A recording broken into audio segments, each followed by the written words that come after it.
अस्सलाम वालेकुम। Purple sports के इस शो में आपको सबको खुशामदीद। और आज हम बात करेंगे चैंपियंस लीग, प्रीमियर लीग और ईएफएल कप के प्रीव्यू के बारे में, रिव्यू के बारे में। और उसके बाद हम थोड़ा सा रिव्यू देंगे इस वीकेंड के मैचेस के बारे में। तो हम स्टार्ट करते हैं यूनाइटेड से। यंग बॉयज के साथ उनका मैच था जो कि यूनाइटेड ने 2-1 से हारा। इसमें क्रिस्टियानो रोनाल्डो ने मैच का ओपनिंग गोल किया, पर आर्यन वन-बिसाका के रेड कार्ड की वजह से यूनाइटेड जो है यंग बॉयज के अटैक्स रोक नहीं पाए। इसकी वजह से जो है यंग बॉयज ये मैच 2-1 से जीता। चेल्सी ने अपना मैच 1-0 से जीता। इसमें एक ही गोल हुआ जो कि लुकाकू ने किया। लिवरपूल ने अपना मैच एसी मिलान के अगेंस्ट 3-2 से जीता। ये मैच एनफील्ड में हुआ। उसके अलावा मैनचेस्टर सिटी का मैच हुआ लाइप्जिग से, जो कि मैनचेस्टर सिटी ने 6-3 से जीता। इस मैच के बाद नोटेबली पेप गार्डियोला ने अपने फैन से एक दरख्वास्त की कि वो अगले मैच में एतिहाद स्टेडियम में ज़रूर आए, क्योंकि उनको फैंस की जो है सपोर्ट चाहिए। What इससे जो fans? है एक बहुत ज़्यादा इससे जो है एक कंट्रोवर्सी क्रिएट हुई। तो इसके बारे में हम बात करेंगे। उससे पहले मैं आपको बताता चलूं कि प्रीमियर लीग के जो मैचेस थे उसमें मैनचेस्टर यूनाइटेड का मुकाबला था वेस्ट हैम से, जो कि यूनाइटेड ने 1-2 से जीता। इस मैच में रोनाल्डो और जेसी लिंगार्ड ने गोल किया और डेविड डी गea ने एक पेनल्टी सेव की आखिरी मिनट में। उसके अलावा लिवरपूल अपना मैच क्रिस्टल पैलेस से 3-0 से जीता। माने, साला और नावी केटा ने इस मैच में गोल किए। मैनचेस्टर सिटी का जो मैच था, पेप गार्डियोला की इस दरख्वास्त के बावजूद जो है मैनचेस्टर सिटी का जो सपोर्ट था वो इतना कोई अच्छा नहीं था, जिसकी वजह से मैनचेस्टर सिटी ये मैच सिर्फ बराबर कर सकी साउथहैम्पटन के अगेंस्ट। पर इसमें भी एक कंट्रोवर्सी थी। काइल वॉकर को एक रेड कार्ड मिला और पेनल्टी दी, पर वीएआर ने ये पेनल्टी और रेड कार्ड ओवरटर्न किया। इसके बारे में हम बात करेंगे बाद में। स्पर्स का मैच था चेल्सी के अगेंस्ट। स्पर्स ये मैच 0-3 से हारा। थियागो सिल्वा, कांटे और रूडिगर तीनों डिफेंसिव प्लेयर्स ने चेल्सी के लिए गोल किए। तो इसके बारे में हम बाद में बात करेंगे। तो स्टार्ट करते हैं हम। उसके अलावा सॉरी, मैं आपको बताता चलूं कि कल ईएफएल परसों कल और परसों जो ईएफएल के रिजल्ट्स थे उसमें चेल्सी और एस्टन विला का जो मैच था उसमें वर्नर ने गोल किया, आर्चर ने गोल किया। ये एक मैच से बराबर हुआ। ये मैच एक गोल से बराबर हुआ। पेनल्टीज में ये मैच चेल्सी ने जीता। स्पर्स का जो मैच था वो वुल्व्स के साथ था, 2-2 से बराबर हुआ। हैरी केन ने सीजन का पहला गोल किया, पर ये मैच जो है स्पर्स पेनल्टीज में जाके जीता। उसके अलावा वेस्ट हैम और यूनाइटेड का मैच था जो कि वेस्ट हैम ने 1-0 से जीता। इस मैच में लेंजीनी ने एक ही गोल किया और यूनाइटेड के क्वाड्रुपल के जो सपने थे वो टूट गए। पर हम शुरू करते हैं इस सेशन को। लिवरपूल लिवरपूल के बारे में बात करेंगे। तो आदिल अशरफ, प्लीज आप शुरुआत कीजिए। हमें बताइए इन सब मैचेस के बारे में, और आपको क्या लगता है लिवरपूल के जो चांसेस हैं इस हफ्ते जो मैच है ब्रेंटफोर्ड के अगेंस्ट। तो please. I have to start with two words. James Milner. Boom. Last week से मार ने कहा था कि कुछ टीम में कुछ भी ना हो, जेम्स मिलनर ही काफी है। और उसने प्रूव कर दिया कि वो काफी है। अच्छा, पहले तो इट वाज अ शॉक कि Trent was not in the team and बाद में पता चला कि he is out due to sickness. He was out due to sickness. और मुझे थोड़ा सा था क्योंकि आई थिंक राइट बैक पे हमारे पास इतने कोई अच्छा एसेट नहीं पड़ा हुआ, मतलब excluding James Milner we have Nico Williams. तो बट द थिंग इज के सिंस हमें कुछ खिलाना ही था, इवन दो गोमेस को यूज किया जा सकता था, but Klopp deemed it right के जेम्स मिलनर को वहाँ पे डेप्यूटाइज कर दें, और जो कि it was a very right choice क्योंकि ज़हा को उसने इतना सा भी उसने मौका नहीं दिया कि ज़हा कुछ कर सके। तो मतलब man, that guy is unbreakable. तो ये एक तो ये, और दूसरा ये कि मुझे मैच में ये लगा आफ्टर अ गुड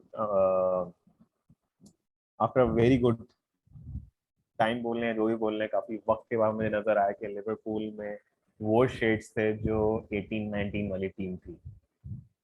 18-19 वाली जो टीम थी उसमें एग्जैक्टली इसी तरह होता था कि एलिसन जो है अपनी टॉप गेम में होता था, डिफेंस हमारी टॉप उसमें होती थी। इवन दो अटैक्स पड़ते हैं, बट हमारी फिनिशिंग जो है स्ट्रगल भी करी है, लेकिन we are still scoring goals, we are winning the games comfortably. और चलो ये कहना जरूरी है कि अभी जो हमारे ओपोनेंट्स हैं वो अभी तक चेल्सी के अलावा आई डोंट थिंक हमें चैलेंज इस तरह मिला है, लेकिन इट्स गुड टू सी कि we are not struggling against the bottom teams, क्योंकि जो लास्ट सीजन हमने बहुत देखा था कि they were having trouble breaking down every single team, ठीक है, especially जो low blocks team होती है Burnley type, but right now we are flying और I hope कि we continue to do that। और चेल्सी पता नहीं क्यों हमें कॉपी कर रहा है, जितने हमारे रिजल्ट्स हैं वही गोल कर रहे हैं, हम 3 गोल मारे वो भी 3 गोल मार रहे हैं, तो क्या अजीब हरकत लगाई हुई है ये। और ड्यू टू उनके अल्फाबेट सी है तो वो हमसे ऊपर बैठा हुआ है, तो ये क्या बकवास है। बट स्टिल अभी सिर्फ 5 गेम्स हुई हैं, 5 गेम्स के रिजल्ट पे हम टॉप पर हैं।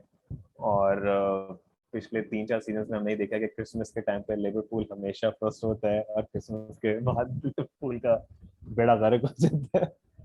तो उससे पहले हिस्ट्री ये थी कि जो क्लब प्रीमियर लीग में फर्स्ट पे रहा, they went on to win the title, ठीक है, except for except Liverpool. Liverpool 2008 में जब यूनाइटेड के अगेंस्ट उनका टाइटल चैलेंज था, इन दी एंड बहुत अच्छा रन था राफा बेनिटेस का, पर उनकी जो माइंड गेम्स थी वो एलेक्स फर्ग्यूसन के सामने चल नहीं पाई और लिवरपूल वो सीजन हार गया। देखिए बाबा का मुकाबला नहीं था, देखिए बाबा वाज नूमरो उनो, ठीक है, नूमरो उनो बाबा। मैं लिवरपूल सपोर्टर की ये बात कर सकता हूँ कि एलेक्स फर्गुसन वाज नंबर 1, ठीक है, उसके करीब इवन मॉडर्न कोचेस के अंदर भी, मैं पेप गार्डियोला तो वैसे करीब नहीं आता, वो किसी के करीब नहीं आता, वो एम ही है, वो पैसे उसको पेप मिल रहे हैं गार्डियोला के तो बारे में हम बाद में बात करेंगे, पर अब ये मेरा फोकस क्वेश्चन ये है कि पिछले साल का जो डिप था लिवरपूल का, क्या ये मतलब एक ब्लिप था लिवरपूल के लिए, या आपको लगता है कि अगर कोई इंजरी हो गई लिवरपूल को, साला को या वैन डाइक को जिस तरह लास्ट सीजन हुई, तो लिवरपूल शायद फिर उसी जो है दोबारा से उस फॉर्म में चली जाएगी। नहीं आपने जिस तरह बोला कि ये शेड्स ऑफ 2018-19 है कि मतलब लिवरपूल अनस्टॉपेबल थी उस वक्त, मेरे ख्याल से 65 मैचेस में लिवरपूल ने शायद कोई 5-6 पॉइंट्स ड्रॉप किए थे उस वक्त, अनस्टॉपेबल टीम थी। तो क्या आपको लगता है कि लिवरपूल फुली रिकवर कर गई है और ये मेरे ख्याल से एक टाइटल विनिंग कंटेंडर्स हैं? टू अर्ली टू से, बट बात ये कि लास्ट सीजन जो थे बहुत एक्स्ट्राऑर्डिनरी सर्कमस्टेंसेस आ गए थे, ठीक है, अगर आपका एक बंदा इंजर्ड होता है that's fine, you still have couple of options on the bench जिनको आप लेकर आ सकते हैं, और वो भी क्वालिटी ऑप्शंस थे। बट अगर आपके वेन डाइक, फिर मैटिप, फिर गोमेज, और उसके अलावा आपके 3 जो मेन सेंटर बैक्स या आपके जो हैं वो इंजर्ड हो जाएं, तो आप क्या कर सकते हैं फिर उसके बाद? You will have to look at your reserves, या फिर आप अपने मिडफील्ड, कोई डिफेंसिव मिडफील्ड को लाके डेप्यूटाइज कर देते हैं, जैसे फब्रीनो को हमने कर दिया था, तो फब्रीनो साहब इंजर्ड हो गए।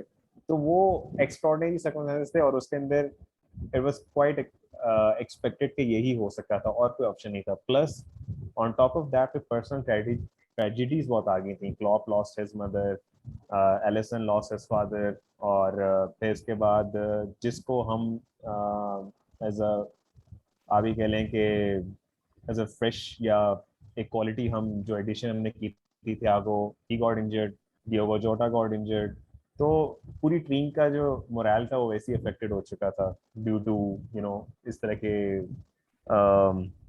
एक्सेप्शनल केसेस की वजह से। तो वो चीज़ अब उस तरह के डिप को करने के लिए फिर से उसी एक्स्ट्रा उसमें जाना पड़ेगा। अगर उसका नहीं गए तो वी कैन मेंटेन दिस।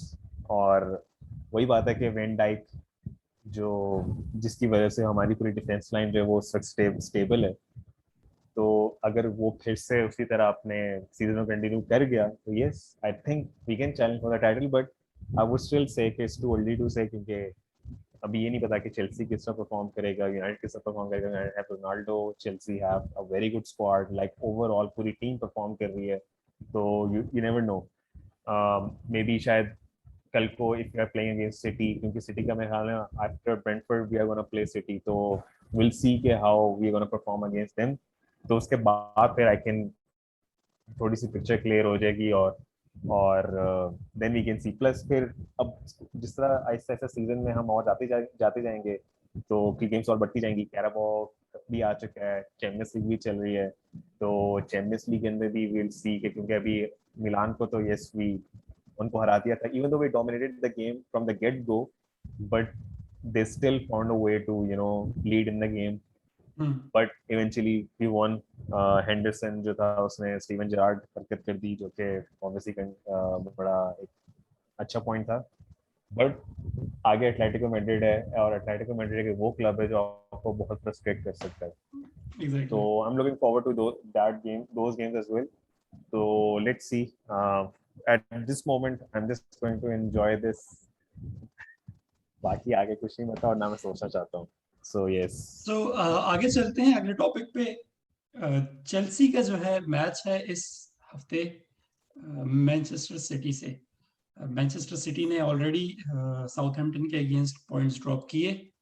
उनके जो कोच हैं पेप गार्डियोला, चैंपियंस लीग के बाद उन्होंने अपने फैंस से मतलब दरख्वास्त होने की, उन्होंने थ्रेट दी, एक अपने फैंस को थ्रेट दी कि अगर मैं प्रॉब्लम हूं तो मैं ये क्लब छोड़ दूंगा, और अगर चाहते हो तो चारों आ जाओ, मैं तुमसे लड़ सकता हूँ। तो उसके अलावा पेप गार्डियोला का जो मैच था साउथहैम्पटन के अगेंस्ट, वो फिर भी ड्रॉ हुआ, और थोड़ा सा टर्बुलेंट सा सिनेरियो है मैनचेस्टर सिटी के स्क्वाड में। उन्होंने एक और बात की कि उनके पास जो है इंजरीज जो हुई हैं उनके सेंटर बैक्स को, तो उनको यंगस्टर्स खिलाने पड़ेंगे। जो मेरे ख्याल से नेथन आके को यंगस्टर समझ रहे हैं, 40 मिलियन पाउंड की साइनिंग है वो। उसके अलावा उनके पास एमेरिक लापोर्थ हैं जो कि 60 मिलियन पाउंड साइनिंग है 3 सीजन पहले। तो यहाँ पे क्या एक्सपेक्ट कर रहे हैं पेप गार्डियोला के? उनके पास सब एक चेक बुक भी होगा, उनको बिलियन पाउंड भी दिए जाएंगे ट्रांसफर्स के लिए। उनकी जो रेपुटेशन है as a top manager, elite manager, world class manager, वो भी इंटैक्ट रहेगी हर साल सीजन जीतने पे, ट्रॉफीज जीतने पे। और उनको सपोर्ट भी बार्सिलोना वाला चाहिए, बायर्न म्यूनिख वाला चाहिए, जो कि मैनचेस्टर सिटी के फैंस ऑफर नहीं कर सकते, क्योंकि बहुत रेगुलरली उनके फैंस को टॉन्ट किया जाता है कि आपका स्टेडियम इम्तिहाद है, और जो है हमेशा से पिक्चर्स आती हैं उनके स्टेडियम की, जो कि अपर टियर जो स्टेडियम है वो बिल्कुल खाली पड़ा होता है चैंपियंस लीग के मैचेस में। उनके फैंस जो है, जो उनके सपोर्टर क्लब जो है, उनके प्रेसिडेंट जो है, उनका जवाब ये दिया गया कि ट्यूसडे वेडनेसडे नाइट जो है फैमिलीज को अपने बच्चों का ख्याल रखना होता है, अगले दिन के स्कूल होते हैं, उन्हें अगले दिन काम पे जाना होता है। मेरे ख्याल से ये थोड़ा सा एक बहुत सैड किस्म की स्टेटमेंट थी। वो कुछ चीजें मेरे ख्याल से वो स्टेटमेंट से निकाल चुके हैं। वो ये है कि ठीक है, फैंस वापस आए, पेंडेमिक था, पेंडेमिक में बहुत सारे लोगों की जॉब्स गई जो कि रिकवर नहीं हो पाई अभी तक। दूसरी बात यह है कि पेप गार्डियोला जो है अपने फैंस एक्सपेक्ट कर रहे हैं कि वो हर मैच अटेंड करें, फुल हाउस हो, फुल कैपेसिटी स्टेडियम भरा हो। पर वो इस बात को लॉबी नहीं करना चाहते कि उसके साथ साथ इंग्लिश फुटबॉल में टिकट्स भी सस्ती की जाएं, जिस तरह यूरोपियन क्लब्स जो हैं अपनी टिकट सस्ते में बेचते हैं, क्योंकि वो अपने फैंस का ख्याल रखते हैं। खासतौर पे जो उनका पुराना क्लब था बायर्न म्यूनिख के जो टिकट्स हैं वो रेगुलरली बहुत सस्ते में मिलते हैं। तो सिमाद, आप मतलब अब इसके बारे में आप क्या कहेंगे कि वो इस तरह उन्होंने अपना क्लब जिस तरह उन्होंने चूज किया, एक छोटे से क्लब में गए, उन्होंने बहुत बड़ा चैलेंज नहीं लिया। वो क्लब पहले से ही चैंपियंस लीग सेमीफाइनल में था उस वक्त, उस साल जब मैनुअल पेलेग्रिनी छोड़ के गए। प्रीमियर लीग में भी वो उनका एक मेरे ख्याल से सबसे अच्छा स्क्वाड उन्हीं का था। उसके बाद वो आए, उन्होंने बहुत ज्यादा खर्चा किया, अब उनकी जो स्पेंडिंग है 1 बिलियन से ऊपर हो गई है। 5 सालों में उन्होंने 3 टाइटल्स जीते, चैंपियंस लीग में जो है वो मैक्सिमम फाइनल तक पहुंच पाए। पर ये क्या सिनेरियो है, अपने अपने क्लब के सपोर्टर के साथ वो क्यों इस तरह, मतलब उनके उनके साथ ये क्यों एक राइवलरी ले रही हैं? तो थोड़ा इसके बारे में बताएं।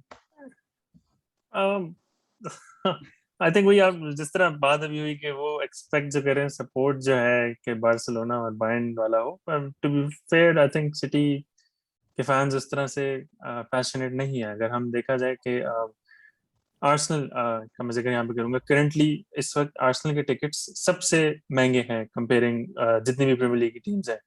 उनके सीजन टिकट जो है वो भी सबसे महंगा है, और वैसे भी उनके टिकट, लेकिन हमने देखा अभी जैसे ईएफएल का उनका मैच था एएफसी विंबलडन के साथ, तो वही ट्यूसडे वेंसडे का मैच था और उसमें भी 50,000 प्लस अटेंडेंस थी मतलब उनके स्टेडियम में। तो वो पता चला कि लाइक जो फैंस हैं, जो ट्रू फैंस हैं, उनको मैटर नहीं करता कि भाई अगले दिन काम पे जाना है, ट्यूसडे है, वेंसडे नाइट है, जो भी है। तो वो इवन आर्सेनल में, जिसको हम इस वक्त हर कोई मतलब मजाक उड़ा रहा है कि जी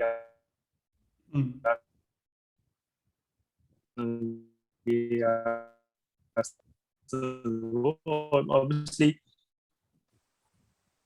सॉरी, ये थोड़ी सी टेक्निकल डिफिकल्टीज आ रही हैं हमारे। मतलब में काफी क्या कह सकते हैं जो सिटी सॉरी का सिमात, जो कंपैरिजन। थोड़ी सी आपकी जो आवाज है वो कट गई थी, तो आप ये थोड़ा सा अपनी स्टेटमेंट जो है थोड़ी सी मैं दोबारा कह दूंगा दोबारा। कि मैं ये बात कर रहा था कि आर्सेनल के आगे मतलब ऑब्वियसली उन्होंने मोमेंटम एक पकड़ लिया है, प्रीमियर लीग में बैक टू बैक विंस हैं, फिर इसके बाद ईएफएल के अंदर उनके 3-0 मतलब ऑब्वियसली गोल स्कोरिंग था आर्सेनल के हिसाब से। फिर आगे नेक्स्ट गेम उनकी स्पर्स के साथ है नेक्स्ट गेम वीक में, जो कि ऑब्वियसली टेस्ट करेगी उनकी इस मोमेंटम को कि स्पर्स ऑल्दो दोनों क्लब्स को काफी ज्यादा क्रिटिसाइज किया जा रहा है इस वक्त, but then again it's the North London derby, तो देखा जाएगा। बट जहां तक कंपैरिजन है सिटी के साथ, तो वो फैंस वाली जो बात है, आई फील लाइक कि वो फैंस उस तरह से पैशनेट नहीं है सिटी के, जो जिस तरह से गार्डियोला एक्सपेक्ट कर रहे हैं कि मेरे क्लब के फैंस उस तरह से होंगे। और मतलब इसको भी अगर देखा जाए कि गार्डियोला ने जो चैंपियंस लीग के अंदर टीम खिलाई तो 6 गोल किए लेकिन 3 खाए भी। और मतलब आपने इतनी जिस तरह भी हमने जिक्र किया कि जिनको वो कह रहे हैं कि यूथ खिलानी पड़ेगी, 2 डिफेंडर 100 मिलियन के, तो वो 2 डिफेंडर हैं उनके। और जो कि बेंच पे हैं 1 साल से। जो कि बेंच पे है 1 साल से मैं वही कह रहा। फिर आप प्रीमियर लीग के मैच में जाते हैं साउथहैम्पटन के साथ 0-0 ड्रॉ, और फिर ईएफएल का जहां पे उन्होंने कहा कि जी मुझे यंगस्टर खिलाने पड़ेंगे, टोरेस, फिल फोर्डन, और ये मतलब जो फ्रंट लाइन थी उनकी वो ऑलमोस्ट रेगुलर स्क्वाड था। Defence exactly. यस चेंज किया था उन्होंने, बट वो जो एक्सक्यूज कोई मैं इसको एक्सक्यूज ही कहूंगा, कोई एक्सक्यूज से ही बन नहीं रही पेप की तरफ से कि वो जस्टिफाई कर पा रहे हैं शायद अपने एक्शंस। बट देन अगेन मुझे ये फील हो रहा है कि सिटी ने ट्रांसफर मार्केट सही से हैंडल नहीं की, जो कि मतलब हमने देखा कि वो केन के ऊपर काफी ट्राई कर रहे थे कि नहीं आ रहा, फिर रोनाल्डो बीच में लिंक हुआ, मेसी लिंक हुआ, बट तीनों में से कोई भी प्लेयर उनके पास नहीं आया। एंड पे पेप ने डिसाइड किया कि वो बगैर एक स्ट्राइकर के आई थिंक पूरा सीजन कंटिन्यू करने वाले। जीसस को भी हमने I think last time discuss किया, वो एक स्ट्राइकर है, उसको भी विंग पे खिला रहे हैं। तो आई थिंक पेप या तो शायद जनवरी ट्रांसफर विंडो का वेट कर रहे हैं कि हैवी स्पेंडिंग शायद जनवरी ट्रांसफर मार्केट में सिटी की तरफ से होगी फॉर क्लिनिकल स्ट्राइकर या कोई इस तरह की।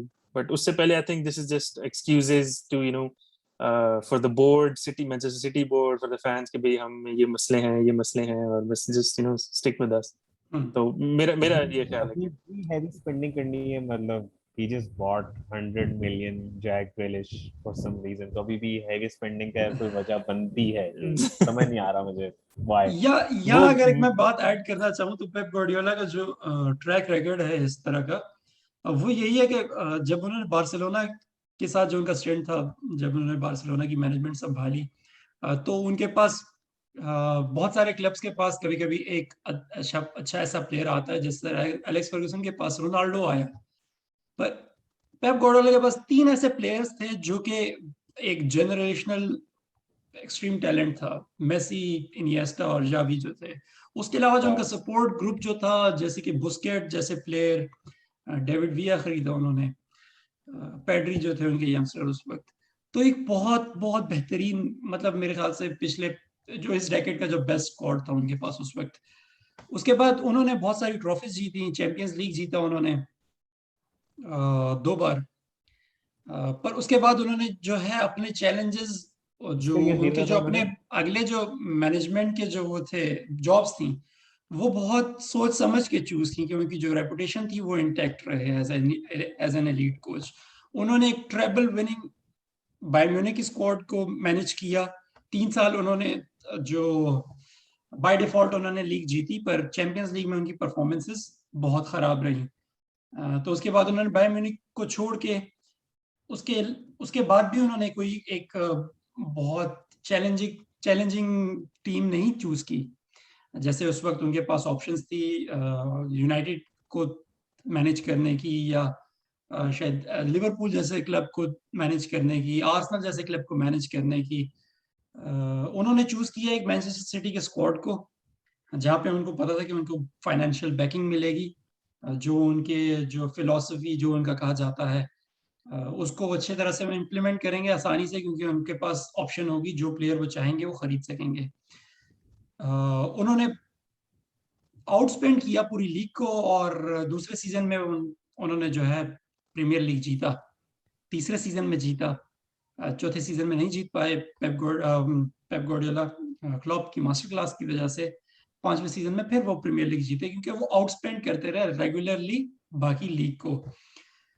उसके अलावा जो उनका ट्रैक रिकॉर्ड है as a manager, as a person, वो ये भी है कि जब मैनचेस्टर सिटी को बैन किया गया चैंपियंस लीग से, और जब ये केस जो है मैनचेस्टर सिटी ने जीता, तो प्रेस कॉन्फ्रेंस में आए और वो सेलिब्रेट कर रहे थे इस बात को कि मैनचेस्टर सिटी ने ये एफएफपी के रूल को डॉज किया किसी तरह से।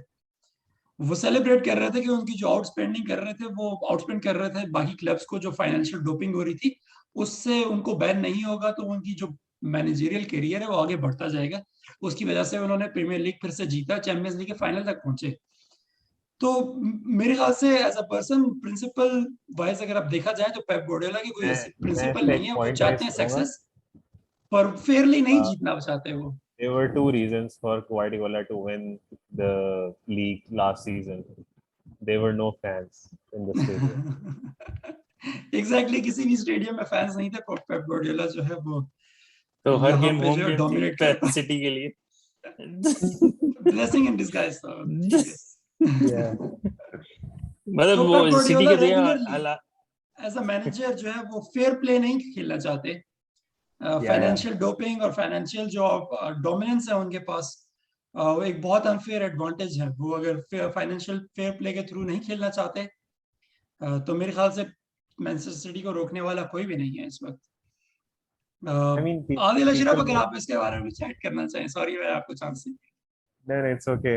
मैं ये कह रहा था कि people make comparisons of Pep Guardiola with other managers, और अगर आप जितने भी टॉप कोचेस को उठा लें और देख लें कि उन्होंने अपने करियर में टीम को किस तरह बनाया और गार्डियोला साहब ने कैसे बनाया, तो यू कैन क्लियरली सी कि जितने क्लब्स इसने पे किए उन्होंने इसको फाइनेंशियली हेल्प किया है कि get the best player out there, और इजीली जो है इसने।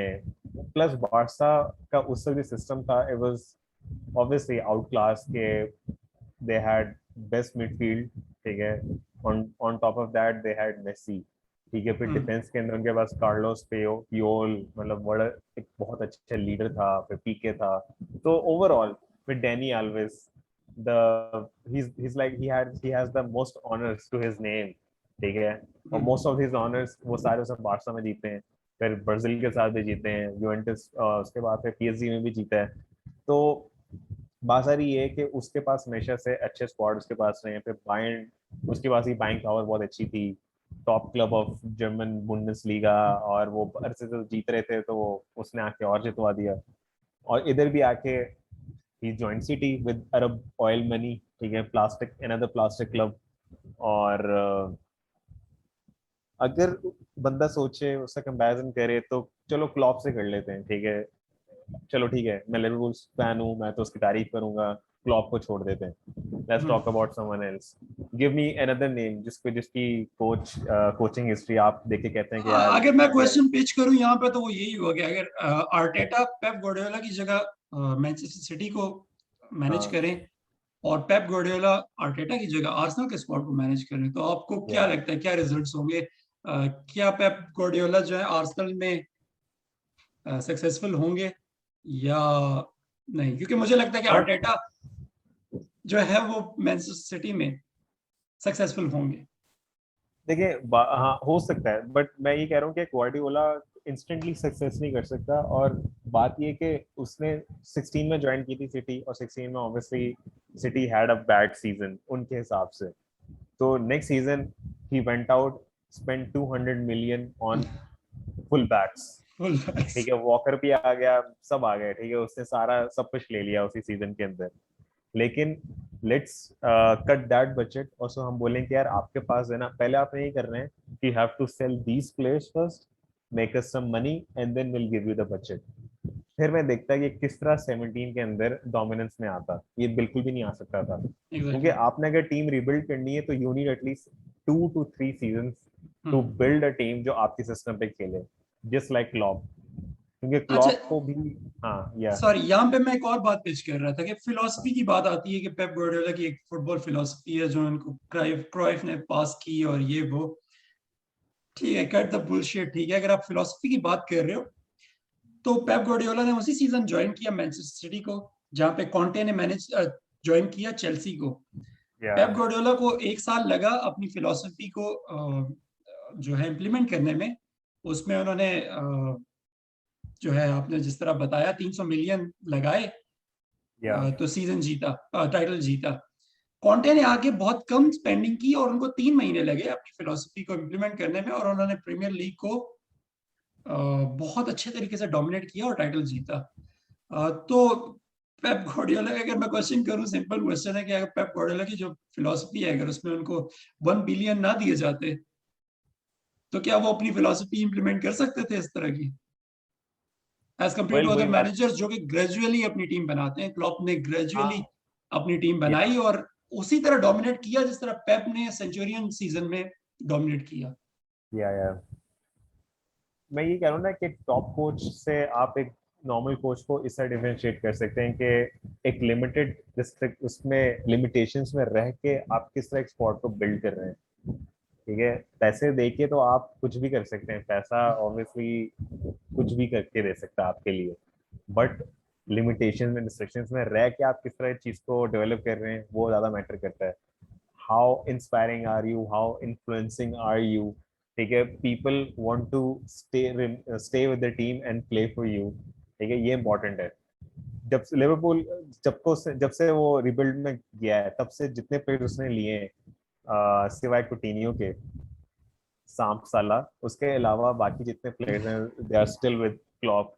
ठीक है, they are happy to play for Klopp, they would die for Klopp, and they would मतलब खत्म कर सकते हैं। बाकी जो मैं इनकी बात नहीं कर रहा शकीरी वगैरह की, क्योंकि उनके साथ एग्रीमेंट वाज समथिंग एल्स। ठीक है, उनकी तो वही था फ्रेंच कि प्लेयर्स थे। आप, हाँ ठीक है, आप you are very important for us but not that important as Salah, Mane, Firmino and ये वो। This is why they are still getting new contracts, ठीक है, इम्प्रूव कॉन्ट्रैक्ट्स। तो चीजें आपके सामने है, ठीक है। दूसरा दूसरा एक और बात पेप गार्डियोला की मैन मैनेजमेंट के बारे में अगर करें तो बहुत सारे जो बड़े प्लेयर्स हैं, इगोइस्टिक प्लेयर्स जो हैं, जिस तरह ज़्लातान इब्राहिमोविच को इन्होंने साइन किया बार्सिलोना के लिए। उसके या वक्त उसके अलावा जब इन्होंने बार्सिलोना ज्वाइन की तो सैमुअल एटू जो है वो बार्सिलोना के स्टार स्ट्राइकर थे। इस तरह के जो प्लेयर्स हैं, जब पेप गार्डियोला से उनकी जान छूटती है तो वो उनके इतने अच्छे व्यूज नहीं होते पेप गार्डियोला के बारे में।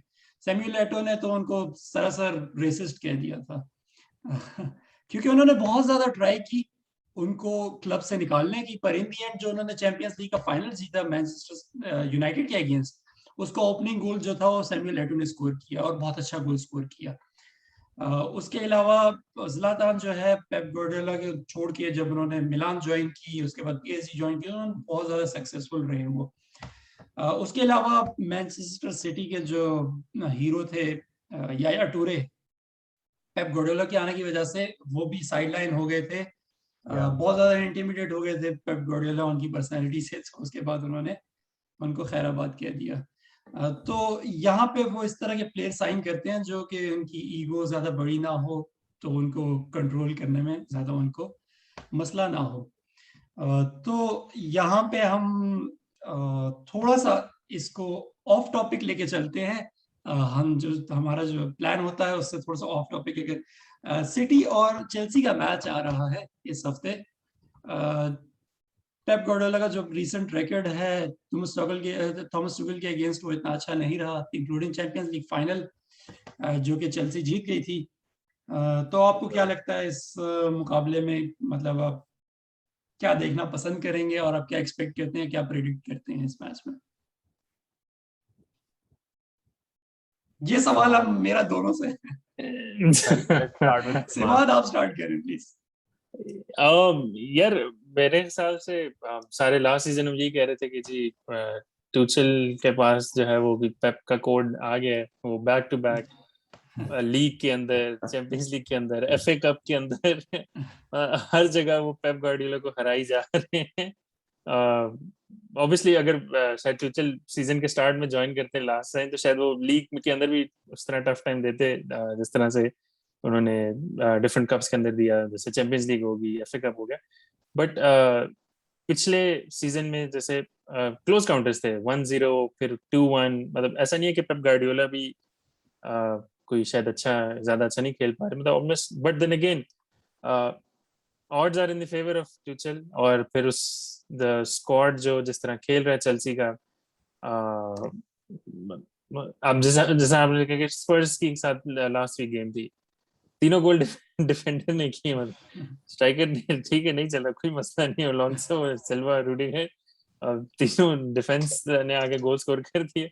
तो ये वो चीजें जो हम सिटी के लिए नहीं कह सकते मेरे हिसाब से, मतलब सिटी बहुत ज्यादा रिलायंट है मिड के ऊपर अपने, मतलब अभी इस वक्त करंटली। तो आई फील लाइक मुझे लग रहा है चेल्सी के जीतने के चांसेस काफी ज्यादा है फिर से, because again Pep would be ready अगर हार गए, एक्सक्यूजेस के लिए हमने मिड गेम थी या हमारे पास ये हम फैंस हमारे नहीं है, I don't know match I think शायद चेल्सी के होम पे है तो वही कहेंगे कि जी हमारे अवे फैंस नहीं थे, अवे फैंस नहीं थे, तो Pep I think is already looking for excuses फिर। But Chelsea, I think, is on a roll. So I feel like Chelsea is dominant in this one. Adil Ashraf, I think मुझे थोड़ा सा हो रहा है, मतलब as a Liverpool fan I would like कि draw match, ठीक है, और या फिर सिटी जीते, क्योंकि चेल्सी का थोड़ा सा ना कॉन्फिडेंस ब्रेक होना चाहिए।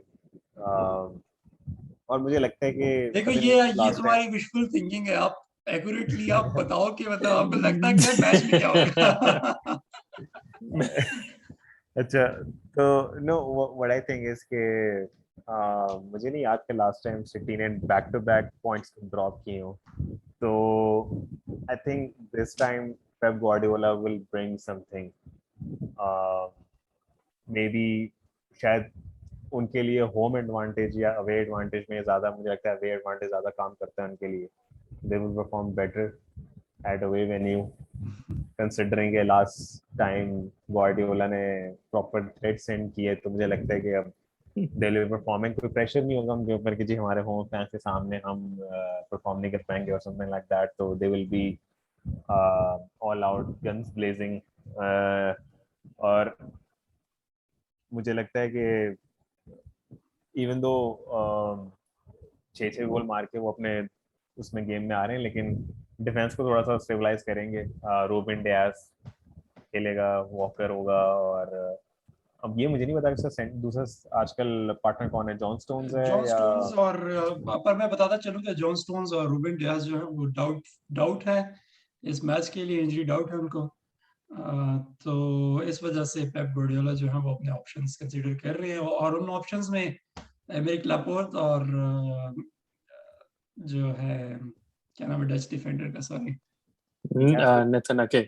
नेथन he आके has to think about these options. I mean, Laporte was 60 million and Ake जो था 40 million का था, तो I mean सोचना बहुत नहीं चाहिए, गुर्बत है that's a pretty Pep good Guardiola के पास यहाँ पे। तो मैं यहाँ पे एक और बात ऐड करता चलूँ कि चेल्सी की जो फॉर्मेशन है हमेशा से मेरे ख्याल से बहुत फिक्स्ड रही है, उनका जो गेम प्लान है बहुत फिक्स्ड रहा है। पेप गार्डियोला ने बहुत सारी वेरिएशन से उनके साथ मैच खेला, उन्होंने 3 इन द बैक ट्राई किए, उन्होंने 4 इन द बैक ट्राई किए, उन्होंने डिफरेंट फॉर्मेशंस ट्राई की, डिफरेंट पर्सनल ट्राई किया, उन्होंने स्ट्राइकर ट्राई किया, उन्होंने फॉल्स नाइन ट्राई किया, पर उनके पास कोई जवाब नहीं था थॉमस टुकल के अगेंस्ट। तो मेरे ख्याल से पेप गार्डियोला जो है लेकिन उनको पेप फैंस के बारे में अगर सोचने की बजाय उनको अपनी टैक्टिक्स सोचनी चाहिए कि वो इस मैच में क्या टैक्टिक्स लेके आएंगे थॉमस टुकल के अगेंस्ट। मुझे सॉरी मुझे आदिल, व्हाट आप आई कुछ फील इज, एक चीज जो है वो मैं ये कहना चाहता हूँ कि पेप गार्डियोला के लिए एक जो चीज थोड़ी सी काम की है डिफेंस में, वो ये कि वो जब डिफेंसिव मिडफील्डर खिलाते हैं द सेंटर बैक, तो वो थोड़ा सा उसके लिए काम अभी तक करता है। जैसे Fernandinho was playing centre back full time, तो उनकी डिफेंस लाइन काफी अच्छी चल रही थी। और मुझे लगता है कि अभी भी शायद हो सकता है वो रोड्री को यूज करे, जो कि अनलाइकली है, बहुत अनलाइकली है। बट अगर इफ ही फील्स कि मेरी डिफेंसिव क्राइसिस चल रही है, तो he may use a defensive midfielder there and that could work for him. मेरे यू मेरे नेवर नो। ख्याल से तो वो जिस तरह उन्होंने चैंपियंस लीग फाइनल में फर्नांडिन्हो को ड्रॉप किया था, तो मेरे ख्याल से वो दोबारा से उनकी सर्विसेज को लेके आएंगे इस मैच में, और शायद वो इस बार ट्राई करेंगे वो दो डिफेंसिव मिडफील्डर्स खिलाएं चेल्सी की मिडफील्ड को, और चेल्सी के जो विंग बैक्स हैं उनको काउंटर करने के लिए। पर यहाँ पे हम दो टॉपिक्स को मिलाते हुए चलें तो मैं थोड़ा सा आपको इस क्वेश्चन से पहले मैं आपको थोड़ा सा बैकग्राउंड दूं। वो ये था कि हमने यूरो कप के बारे में बात की थी इस चैनल पे, हमने वीएआर के यूजेज को और रेफरीज को उनकी तारीफ की थी कि यूरो कप में जो था उनकी वीएआर की परफॉर्मेंस बहुत अच्छी थी। रेफरीज जो थे वो रेगुलरली गेम प्ले को ज्यादा स्टॉप नहीं कर रहे थे वीएआर के लिए। बहुत क्लियर एंड ऑब्वियस कोई एरर होता था तो वीएआर के लिए डिसीजन जाता था, वरना रेफरीज खुद से जो है वो जज करते थे। अ, तो यहाँ पे हमने देखा कि वीएआर का जो सिस्टम है वो काम कर सकता है, पर जो सिस्टम वो यही होना चाहिए, कंसिस्टेंटली चलना चाहिए। फास्ट फॉरवर्ड हम प्रीमियर लीग में आए तो वीएआर की धज्जियां मचाना शुरू कर दी, प्रीमियर लीग के बजाना शुरू कर दी प्रीमियर लीग के रेफरीज ने दोबारा से। मैनचेस्टर सिटी का जो मैच था साउथहैम्पटन के अगेंस्ट, वहां पे काइल वॉकर ने as a last defender Southampton के अटैकर को अपनी टांग बिल्कुल उनके बॉडी से रैप करके उनको गिराया, उनको रेड कार्ड हुआ, पेनल्टी दी गई। रेफरी गए दोबारा से, उन्होंने वीएआर का डिसीजन जो था रिव्यू किया और ये ओवरटर्न किया, रेड कार्ड भी पेनल्टी भी। मतलब माइंड बॉगलिंग। आप मतलब आप आदिल अशरफ से बाद अगर आप मतलब ऐड करें कि यार ये पेनल्टी थी, रेड कार्ड था या नहीं, क्योंकि काइल वॉकर जो थे वो बॉल को प्ले नहीं कर रहे थे, वो टैकल नहीं कर रहे थे, वो अटैकर को रोकने के लिए उन्होंने टैकल किया और फाउल किया। क्या ये पेनल्टी रेड कार्ड था या नहीं? क्योंकि इसके बाद हम जा रहे हैं यूनाइटेड और वेस्ट हैम के मैच की तरफ, जहां पे भी बहुत सारी कंट्रोवर्सीज थी, पर यहाँ पे मैं आपकी जजमेंट लेना पसंद करूंगा। ओ डेफिनेटली पेनल्टी। मैं दो तीन दफा रिप्ले में भी देखा। मैं उस टाइम मैच में से देख रहा था, जब स्क्रीन के ऊपर आया कि decision no penalty no foul by, और मैंने वीआर लाइक ये मतलब कौन देख रहा है वीआर? यहाँ पे हम सारे कह रहे हैं वही रेड कार्ड है, मतलब नजर आ रहा है। मतलब जब फाउल हुआ रन टाइम पे, तो उस टाइम हमने लाइक जो स्क्रीन पे बैठे हुए देख रहे हैं, हाँ हमने कह दिया कि यार ये मतलब last being a last man, मतलब ये तो एक क्या कहते हैं सेक्रेड लाइंस है कि भाई आखिरी बंदा रियल जब टाइम फाउल में करे नजर तो आ रहा था कि पेनल्टी है, रियल टाइम में नजर आ रहा था कि रेड कार्ड है, और रेफरी ने भी यही जज किया। उसके बाद वीएआर ने डिसीजन ओवरटर्न किया कि ये क्लियर एंड ऑब्वियस एरर था रेफरी का। कम ऑन यार, मतलब कहाँ क्लियर एंड ऑब्वियस है? रियल टाइम में रेफरी जज कर रहा है कि पेनल्टी और रेड कार्ड है। आदिल। अभी पिछले 2 सीजन में हमने नोटिस किया है कि जो VAR जब से इम्प्लीमेंट हुआ है, तो इनकंसिस्टेंसीज इतनी ज्यादा है कि जब ऑफसाइड देने की बारी आती है, तो बंदे का ये भी अगर थोड़ा सा आगे हो, जो कि इट्स आप you can not score with your armpit can you, but इस पे ऑफसाइड दे देते हैं। ठीक है, जो बंदी भी नहीं है। ठीक है, काफी ऐसी चीजें हैं जो मतलब जिसकी जरूरत ही नहीं कि आप उसको रिव्यू भी करें, बट रेफरीज उसको रिव्यू करते हैं, और जो एक पक्का गोल होता है उसको भी जो है ओवरटर्न करके वो नो गोल कर देते हैं। तो मुझे लगता है कि English football is not ready for VAR अभी तक, क्योंकि अब बहुत ही कम ऐसा हुआ है कि जहाँ पे आपने VAR यूज किया और आपने बोला कि यार that was the right decision. Most of the times गलत चीज ही हुई है। और ये जो स्टोन वॉल पेनल्टी थी कि जिसके अंदर उसने बॉल को तो छेड़ा ही नहीं है, बंदा उसने जो है ना टेढ़ा करके गिरा दी, बंदा टेढ़ा कर दिया उसने पूरा अपनी टांग से। It was a goal scoring opportunity. तो अगर आप हाँ उसको रोकेंगे तो वो स्ट्रेट रेड होता है, बेशक जैसा भी हो, बेशक वो टैकल हार्श हो या ना हो। अगर आपने एक 1-on-1 सिचुएशन में आपने टैकल कर दिया हो तो वो स्ट्रेट रेड है, बगैर क्वेश्चन के। एग्जैक्टली। तो जब आपकी इनिशियल कॉल जो थी वो आपने कोई वजह से दी है, इनिशियल कॉल उसमें कोई ये नहीं था कि आपको बस कोई जो है ना झूठ लगाओ कि नहीं उसने ऐसे नहीं किया होगा। छोटा सा आउंस ऑफ डाउट होता है, लेकिन कुछ चीजें बहुत क्लियर होती हैं। It was exactly. Pretty clear कि उसने बॉल को छेड़ा ही नहीं है, उसने तो बंदा गिराया है। तो वीआर कॉल की तो जरूरत थी भी नहीं, चलो आपने रिव्यू कर दिया। तो वीआर वाले भाई साहब को क्या लगा कि क्या बॉल टच हुई मेरे है ख्याल से या यहाँ क्या पे हुआ? वीएआर की जो है गलती नहीं है, जॉन मॉस जो है वो खुद से अपना डिसीजन ले सकते थे, उन्होंने अपना डिसीजन दिया ले सकते और थे फिर हाँ। स्क्रीन पे जाके उन्होंने ओवरटर्न किया। जॉन मॉस के बारे में तो हम बातें कर चुके हैं। यहाँ पे एक और लेजेंडरी रेफरी है मार्टिन एटकिंसन, जो कि यूनाइटेड के ओ, मैच और वेस्ट हैम के मैच के रेफरी थे। 3 शाउट्स थी पेनल्टीज की रोनाल्डो की तरफ से। मेरे ख्याल से 2 शाउट जो थी वो अनजस्ट थी। एक जिसमें हेडर लेते हुए रोनाल्डो को गिराया गया, तो मेरे ख्याल से वो पेनल्टी नहीं थी, सॉफ्टली फर्स्ट गिरी। हाफ के अंदर। उसके अलावा रोनाल्डो ने वेस्ट हैम के डिफेंडर को डॉज किया, ड्रिबल किया, और उसके बाद उन्होंने मेरे ख्याल से अपनी बॉडी इस तरह पोजीशन की कि वो वेस्ट हैम के राइट बैक सुफल से टच करें। तो मेरे ख्याल से वो भी एक रेड कार्ड नहीं था, सॉरी पेनल्टी नहीं थी।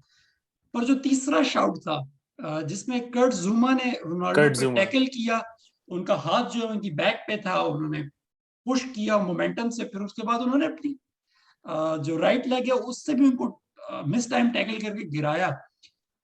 मेरे ख्याल से बहुत ज्यादा क्लियर पेनल्टी थी यहाँ पे। ये डिसीजन जो है वो वीएआर ने मेरे ख्याल से प्रॉपरली रिव्यू भी नहीं किया, क्योंकि जब वेस्ट हैम को पेनल्टी मिली तो हाईलाइट जो थी वो यूनाइटेड की पेनल्टी की चल रही थी।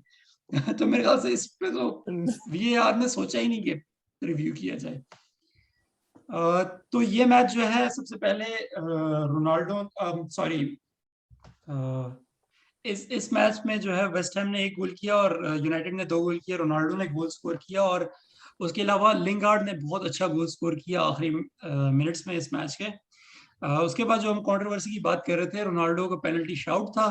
उसके बाद वेस्ट हैम ने उसी ही सीक्वेंस में जाके अटैक किया और लुक शॉ ने हैंडबॉल करके पेनल्टी दी, जो कि वेस्ट हैम के captain Mark Mark Noble Noble. लेने आए। उनका पहला टच था मैच का और डेविड हेया ने मिरेकलसली ये पेनल्टी सेव कर ली और ये मैच यूनाइटेड जीता। पर वीएआर की परफॉर्मेंस वही एग्जैक्टली वही कंट्रोवर्सी आ जाती है। वीएआर जो है कोई कंसिस्टेंसी नहीं है इसमें। रेफरीज जो है अपना डिसीजन दे देते हैं और फिर उसके बाद उसको ओवरटर्न कर देते हैं without any clear and obvious error. तो आप मतलब सिमात से मैं क्वेश्चन करूंगा, आप थोड़ा सा इस मैच के बारे में थोड़ी सी इसकी समरी दें। यूनाइटेड फिर से वही मतलब पुरानी जो प्रॉब्लम्स है यूनाइटेड के पास, लो ब्लॉक डिफेंस को डोमिनेट करना, उसको अनलॉक करना, और उसके अलावा सब्स्टिट्यूट जो है जो हमेशा से यूनाइटेड की बहुत ज्यादा लेट होती हैं। यूनाइटेड बहुत सारे मैच के जो बहुत सारे मरहलात हैं उसमें जो इंटेंसिटी है ड्रॉप हो जाती है और टेम्पो ड्रॉप हो जाता है, और फिर जो है अगली टीम जो है वो अपनी कंफर्ट जोन में चली जाती है डिफेंस में। तो सिमात थोड़ा सा समराइज कीजिए इस मैच को। ऑब्वियसली मैच ने काफी सारी बातें एक तो क्लियर थी कि मैं जो पहली चीज के डिफेंस अभी भी इश्यूज हैं, स्टिल हैं। मैं फिर वही कहूंगा, हैरी मैगवायर कैप्टन है, किस तरह है, अब तो वो वाली बातें आने शुरू होगी कि आपसे 5 यार्ड का एक पास है वो सही नहीं हो रहा, और वो भी क्रूशियल मैच के टाइम पे जब आपको 1-1 है, दूसरी टीम आपको फुल प्रेस कर रही है, उस पॉइंट पे आके आप एज ए कैप्टन और इस तरह का एक ब्लंडर मार रहे हो। ठीक है, वो उस टाइम मतलब ज्यादा नेगेटिव इम्पैक्ट नहीं हुआ, बट स्टिल गोल भी जो था वो भी एक डिफ्लेक्शन गोल था, बट देन अगेन वो स्पेस इस तरह से मिली कि वो गोल हुआ वेस्ट हैम का। अगेन रोनाल्डो प्रूव्ड हिमसेल्फ के यूनाइटेड के पास एक क्लिनिकल फिनिशर है, और वही कमी जो है हमें वेस्ट हैम से दोबारा ईएफएल कप में भी महसूस हुई कि जब रोनाल्डो नहीं खेला तो गोल भी नहीं हुआ। कि रोनाल्डो के बगैर शायद गोल कर नहीं सकती इस वक्त यूनाइटेड, मतलब वो एक क्लियर कट डिफरेंस था। बाकी सब्स्टिट्यूशंस यस बहुत लेट, हमेशा हम ओले को क्रिटिसाइज करते हैं, बट फॉर सम रीजन इस मैच में शायद एक सब्स्टिट्यूशन थी जिसने गोल कर दिया, तो there is a whole bandwagon जो सपोर्ट करिए कि नहीं देखो ओले और ने एक बिल्कुल टाइम, सब्स्टिट्यूट था जिसने असिस्ट किया इस गोल को, मैटिच ने आखिरी मिनट्स में आके। मैटिच के आखिरी मिनट में, कि वो हर बंदा के भी मैटिच का जो विजन था, उसने लिंगार्ड को देखा, उसकी जगह कोई और होता शायद ना करता। Correction, Messi Lingard. तो ऑब्वियसली जब ये चीज इस तरह फेवर में चली जाती है तो हर बंदा कहता है कि मतलब सब्स्टिट्यूशन शायद ठीक हुई है, बट अगेन ईएफएल के मैच में आपने जब देख लिया कि आपकी टीम जो है, स्पेशली मार्शियल जो है, मैं ईएफएल का मैच देख रहा था तो मैं जितने भी दोस्तों से बात सारे कह रहे थे कि आई थिंक ये मैच भी यंग बॉयज वाला ही है क्योंकि 10 लोग ही खेल रहे हैं, बिकॉज मार्शियल किसी को नजर आ ही नहीं रहा था। मतलब कोई I have this one point on this, वो ये कि मुझे लगता है ठीक है martial has finishing problems, but उसको बड़ी आसानी से एन स्केप गोट बना लिया जाता है, ठीक है, कि भाई यूनाइटेड गोल नहीं कर रही तो मार्शियल पर डाल दो, ठीक है, he is a striker, he is supposed to score, बाकी टीम क्या कर रही है? सॉरी आदिल, मैं मैच में अगर यहाँ पे मैं आपसे yes, I want to trigger मुझे this ट्रिगर one. करना था। Trigger. मार्शियल का जो है ये मेरे ख्याल से 7वां सीजन चल रहा है। ही इज 26, हमने टीनेजर लिया था आई थिंक, टीनेजर लिया था मार्शियल को और बहुत बड़ी फी दे के लिया था मार्शियल को। जो दूसरा मतलब कॉन्ट्रैक्ट मोस्ट दिया गया एक्सपेंसिव वो टीनेजर में 250,000 पाउंड्स पर वीक कलेक्ट किया उन्होंने इस परफॉर्मेंस के बाद। मार्शियल के सामने एग्जांपल्स हैं दो स्ट्राइकर्स की, एक 34 साल के हैं और एक 36 साल के हैं। 36 साल के। कवानी और क्रिस्टियानो रोनाल्डो को उन्होंने देखा कि वो जब बॉल गवाते हैं या टीम बॉल गवाती है तो वो ट्रैक बैक करते हुए डिफेंस तक आते हैं। इस एज में वो डिफेंस तक ट्रैक बैक करते हैं। मार्शियल जो है उनकी जो है वो इतना बॉलर नहीं करते मार्शियल कि 10 वो अपने 10 सामने साल थोड़ी सी 10 प्रेसिंग साल कर ले। मार्शियल 10 साल का इंतजार करे, जब वो जितना हो जाएगा ना फिर वो ट्रैक बैक किया करेगा। और दूसरी बात नहीं ये कि मार्शियल के लिए बहुत सारे एक्सक्यूजेस बनाए गए उनके करियर में। सबसे पहला एक्सक्यूज था कि उनको रिप्लेस किया गया ज़्लातान इब्राहिमोविच की वजह से। फिर एक्सक्यूज आया कि उनका नंबर ले लिया गया, ज़्लातान ने उनका नंबर लिया, शर्ट नंबर ले लिया। फिर उसके बाद उनका एक्सक्यूज था कि वो लुकाकू ने उनको रिप्लेस किया, वो विंगर नहीं है। फिर उसके बाद एक्सक्यूज ये था कि वो स्ट्राइकर आ गए हैं पर उनके पास जो है सप्लाई नहीं है पीछे से। फिर उसके बाद हमने ब्रूनो को साइन किया तो मार्शियल का एक बहुत अच्छा सीजन था वो। उसके बाद दोबारा से जो है कवानी आए तो कवानी ने उनको फिर से रिप्लेस कर दिया क्योंकि वो उनकी वजह से हम चैंपियंस लीग के ग्रुप स्टेजेस से बाहर हो गए। उनको 5 यार्ड्स का जो उनका फिनिश था पीएसजी के अगेंस्ट उन्होंने वो मिस कर दिया। तो मार्शियल को स्केपबोर्ड इसीलिए किया जा रहा है क्योंकि मार्शियल एक बहुत बड़ी सैलरी पे है। मार्शियल जो है वो उनको बहुत ज्यादा टाइम दिया गया। मार्शियल की वजह से लोग जोसे मरीनियो को क्रिटिसाइज करते थे कि जोसे मरीनियो उनसे कह रहे हैं कि भाई आप थोड़ा सा ट्रैक बैक कर लें। अगर रोनाल्डो ट्रैक बैक कर सकते हैं, कवानी ट्रैक बैक कर सकते हैं, तो एंथनी मार्शियल कौन से खेत की मूली है जो ट्रैक बैक नहीं कर सकते। नहीं मार्शियल को तो स्केपगोट यहाँ पे बनाने उनके की पास जब एक सब आखिरी चांस है। एक ऐसे मैनेजर हैं जो उनको प्रेशराइज नहीं कर रहे, एक ऐसे मैनेजर हैं जो उनको क्रिटिसाइज नहीं करे पब्लिकली, एक ऐसे मैनेजर हैं जो उनको रिप्लेस नहीं करना चाहते पेरिस जैसे प्लेयर से। तो आई मीन यहाँ पे उनके पास क्या एक्सक्यूज रह जाता है। तो इस वजह से मार्शियल का आखिरी चांस है। न्यूज रिपोर्ट्स आ रही हैं कि उनको ट्रांसफर लिस्ट कर दिया गया है। इसके बाद यूनाइटेड ने 40 उनके 40 एजेंट को मिलियन ग्रीन लाइट दे दिया है कि उनको रिप्लेस कर दिया गया है। तो उनके पास चांस है कोई और क्लब ढूंढने का। Sorry सिमाद। honest, I don't give a shit if Martial scores or not. I just wanted to trigger you. I did that. मेरा मुझे हो मुझे गया। मुझे सॉरी मुझे क्योंकि यहाँ पे मुझे बहुत मुझे सारे व्यूअर्स हैं और बहुत सारे मेरे दोस्त हैं जो कि उस वक्त इस डिसीजन को बहुत सारा क्रिटिसाइज करते थे जब जोसे मरीनियो लुकाकू स्ट्राइकर खिलाते थे। और बहुत सारे ऐसे फैंस हैं, बहुत सारे मेरे ऐसे दोस्त हैं जो कि खुशी मना रहे थे जब लुकाकू को बेच दिया गया और एंथनी मार्शियल को सेंट्रल पोजीशन दी गई। आई मीन अगर कोई भी फुटबॉलिंग ब्रेन है वो अगर इन दोनों प्लेयर्स को कंपेयर करें, लुकाकू जब से यूनाइटेड को जब से उन्होंने छोड़ा उनके क्लब और कंट्री के लिए मेरे ख्याल से तकरीबन 87 गोल्स हैं अभी तक। एंथनी मार्शियल के क्लब्स और कंट्री के लिए अभी तक 31 गोल्स हैं। अगर ओले गुनार सोल्शर को ये एक्सक्यूज था लुकाकू बेचने का कि वो उनके सिस्टम में लुकाकू उनके सिस्टम में नहीं बैठते, तो क्या उनका सिस्टम यही कि वो गोल नहीं करना चाहते? तो यहाँ पे लोग एंथनी मार्शियल के लिए सारे एक्सक्यूजेस खत्म हो जाते हैं। तो सारी से आप कुछ कह रहे थे? मैं वही कह रहा था, मार्शियल के जो सबसे बड़ा एक्सक्यूज जो लोग सबसे ज्यादा कंपेयर करें कि हमने देखा कि एक तो मुझे लिवरपूल ही वजह थी मार्शियल को उठाने की। वो डेब्यू पे गोल ना करता ना तो शायद हमारी एक्सपेक्टेशंस भी काफी कम होती मार्शियल से, और हम इतना बड़ा कंट। वो कौन सा घटिया कमेंटेटर है जो यूनाइटेड का बहुत बड़ा सपोर्टर है, मार्टिन टाइलर, उसकी कमेंट्री में तो मैं भी कह रहा था कि मार्शियल का हमेशा कंपैरिजन साथ साथ जो प्रोग्रेस है, जो ग्रोथ है, रैशफोर्ड के साथ किया जाता है। हमने देखा रैशफोर्ड भी टीम में आए और रैशफोर्ड की एक क्लियर कट ग्रोथ है। मतलब रैशफोर्ड जो प्लेयर 6 साल पहले था और जो अब है, वो जमीन आसमान का फर्क है। अगर हम कंपेयर कर रहे हैं मार्शियल और रैशफोर्ड को, दोनों को तकरीबन सेम टाइम ही हुआ यूनाइटेड के सिस्टम में, और मार्शियल की गेम अभी भी वैसी ही है, कोई इंप्रूवमेंट नहीं है। कोई अगर हम कहेंगे जी जो ड्रास्टिक किस्म की, जो हमने देखा लुकाकू सिस्टम में नहीं बैठ रहे, लेकिन जब कहीं और जाके उन्होंने दूसरे सिस्टम में बैठे तो इम्प्रूवमेंट एक आई। मतलब उसने एडजस्ट किया, व्हाटएवर जो वेट इश्यूज थे जो भी थे, बट एक उसने एक एफर्ट पुट इन की। जो हमारा मार्शियल से आई थिंक सबसे बड़ा इशू ये है। ईएफएल का मैच था, बेतहाशा चांसेस थे। जो मेरे लिए सबसे पॉजिटिव आई थिंक उसमें थे, जो इवन फैंस के लिए भी था, वैन डे बीक ने की आउटस्टैंडिंग परफॉर्मेंस थी, नो डाउट। वो he was everywhere in the field, but then again क्या फायदा वेंडी बी की परफॉर्मेंस का फायदा क्या जब उसने आगे जाके बेंच पे बैठना है?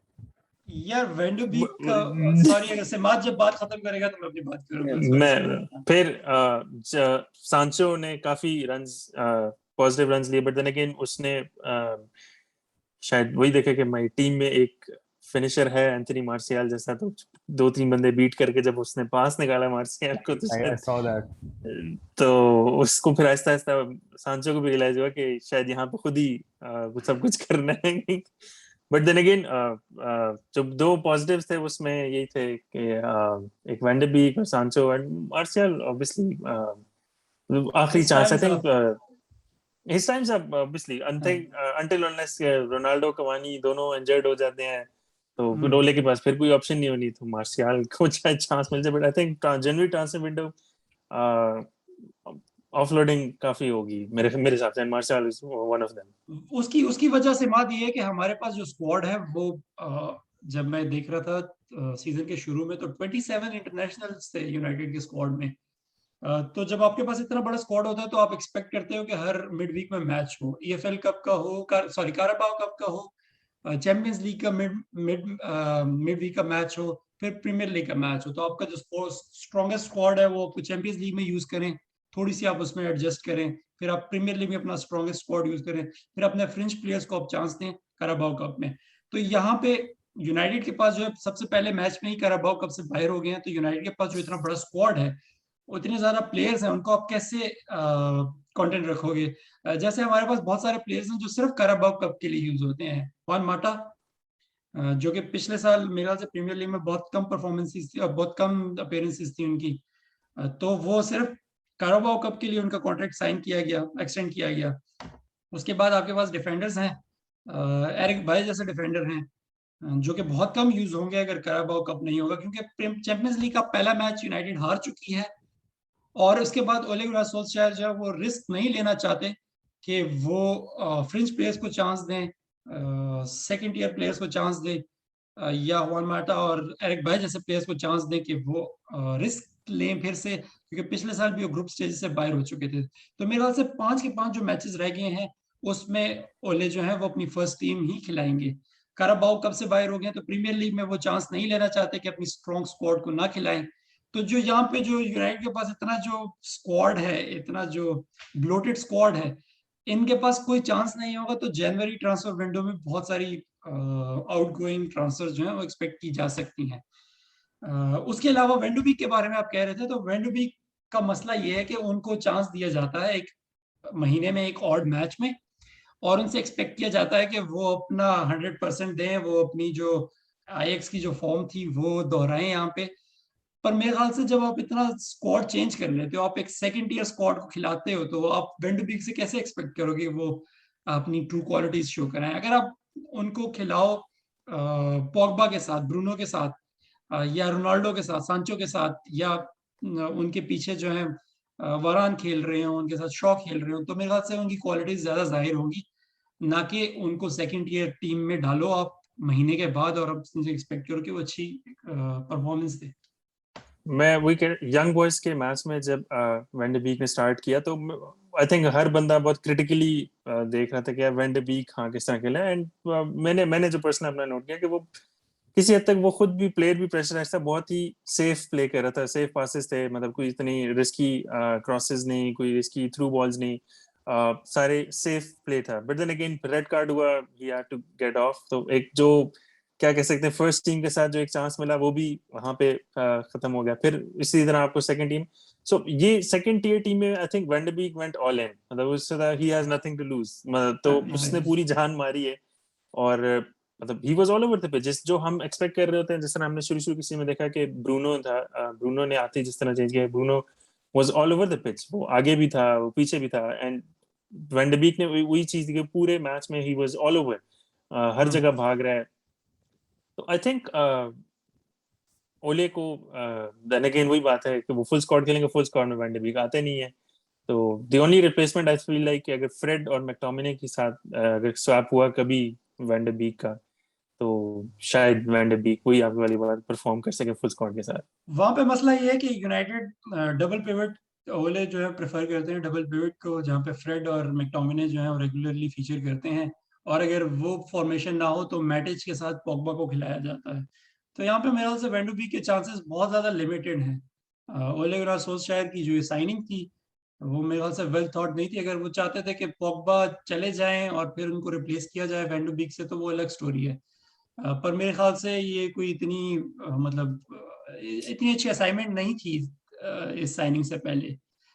सॉरी, इतना अच्छा होमवर्क नहीं किया था मैनेजर ने और उनकी टीम ने इस साइनिंग से पहले।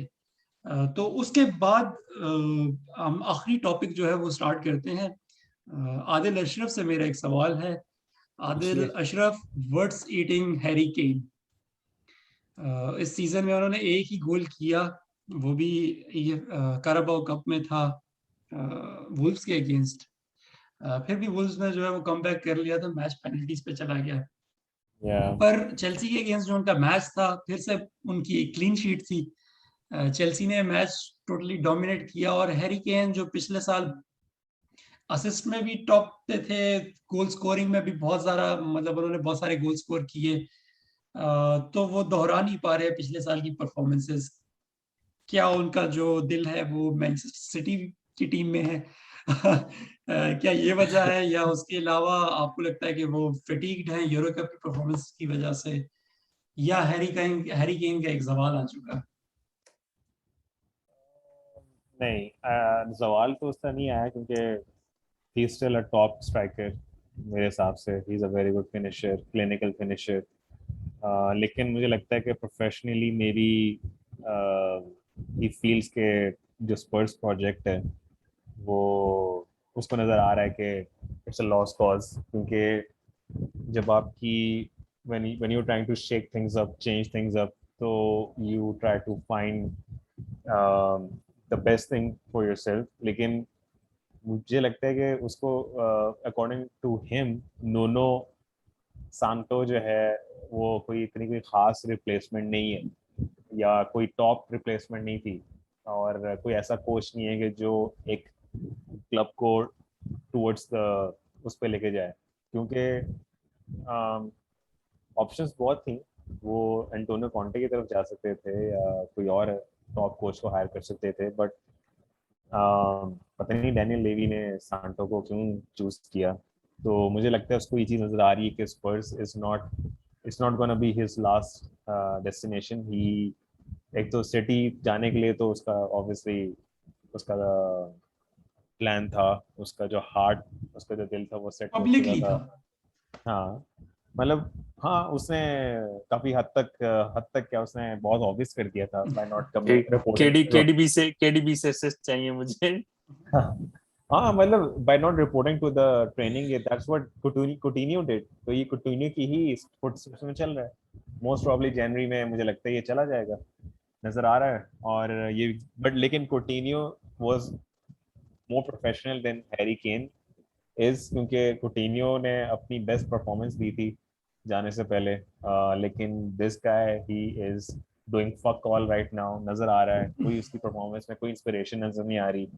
और टू बी ऑनेस्ट मैं भी हैरी केन की जगह होता ना, इवन दो मैं मतलब प्रोफेशनल शायद ज्यादा उससे हो जाता, बट मुझे भी नजर आ रहा है कि स्पर्स की वो है ही नहीं स्पर्स के अंदर कि वो अपने आप को उस लेवल पे लेके जाएं. क्योंकि सांटो नूनो सांटो ही है ना, नूनो नुनो सांतोस, हाँ. नो हाँ नूनो सैंडर्स. सांटो. मुझे लगता है कि मतलब why would they choose Nuno Santo when they had पैसे हैं उनके पास. मुझे लगता है Daniel Levy has deep pockets, but why. और दूसरी बात है कि यार तुम बेचो उसको, हैरी केन को बेचो, 150 मिलियन कमाओ, कोई अच्छा प्लेयर ले आओ. और जरूरी है कि तुम इसके साथ ही तुम्हें आगे जो है ना सक्सेस मिलेगी. हैरी केन को बेच दो, नहीं उसका दिल कर रहा, वो खेलेगा नहीं तुम्हारे लिए उस तरह. मतलब इन लोगों के अंदर उस तरह की सोच आ ही नहीं सकती कि नहीं इसको हम रखेंगे ये वो वगैरह.